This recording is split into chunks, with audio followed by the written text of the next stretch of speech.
کہ یہ جو مساجد ہیں یہ وہ روایتی کام کیوں نہیں کر رہی جس کے لیے دور اول میں مساجد کا استعمال ہوتا تھا کہ یہ امن بھائی چارے کے لیے، تعلیم کے لیے، علماء کے لیے. یہ تو اب گڑھ بن گئی ہیں ہمارے ہاں کچھ نہ کچھ مسائل پیدا ہونے کا. اس کی وجہ یہ ہے کہ دور اول میں مساجد ریاست کے کنٹرول میں ہوتی تھی. خاص طور پر جامع مسجد کے بارے میں تو کوئی تصور نہیں تھا کہ میں یا آپ کوئی جامع مسجد تعمیر کریں اور کوئی عالم وہاں پر خطبہ دینے کے لیے چلا جائے. یہ ریاست سے متعلق ادارہ ہے اور اس کو ریاست ہی کے کنٹرول میں رہنا چاہیے. ریاست کے کنٹرول کا مطلب یہ ہے کہ بحیثیت مجموعی قوم کے کنٹرول میں ہے. تو جب ایک چیز قوم کے کنٹرول میں ہوگی تو پھر وہ فرقہ بندیوں کا گڑھ نہیں بنے گی.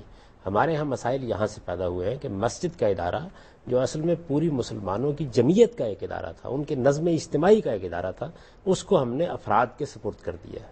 تو جب بھی آپ ایسا کریں گے اس کے کچھ نتائج نکلیں گے. وہ نتائج ہمارے معاشرے میں نکل رہے ہیں. لیکن آپ سمجھتے ہیں کہ آج کل تو علماء کے ہاتھ میں اور بڑے بڑے ادارے ہیں جو مساجد بناتے ہیں، تو وہ کیسے ہو سکتا ہے سرکار ان سے لے وہ بس قبضہ حاصل کر لے یا اس کا اپنا انتظام سنبھال لے؟ نہیں، جامع مسجد تو ریاست ہی کا حق ہے کہ وہ بنائے.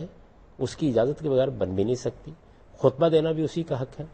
مسلمانوں کی ریاست میں تو اس کا کوئی تصور کبھی نہیں تھا خلفائے راشدین کے زمانے میں کہ میں یا آپ وہاں خطبہ دینے کے لیے کھڑے ہو جائیں. آپ دیکھیں نا، آپ کے جو جلیل القدر ائمہ ہیں، امام ابو حنیفہ ہیں، امام شافعی ہیں، امام مالک ہیں، احمد بن حنبل ہیں، کبھی آپ نے سنا کہ یہ جمعہ کا خطبہ دیتے تھے یا کسی مسجد میں اس طرح سے واز کرتے تھے؟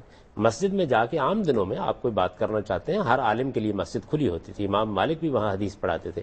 لیکن جمعے کا ممبر ریاست کے پاس تھا. ریاست کا سربراہ یا اس کا نمائندہ آئے گا اور وہ جمعے کا خطبہ دے گا، جمعے کی نماز کی امامت کرے گا. تو اس طرح سے ریاست کے ساتھ اقتدار کو متعلق کر دیا تھا اللہ تعالیٰ کے پیغمبر نے.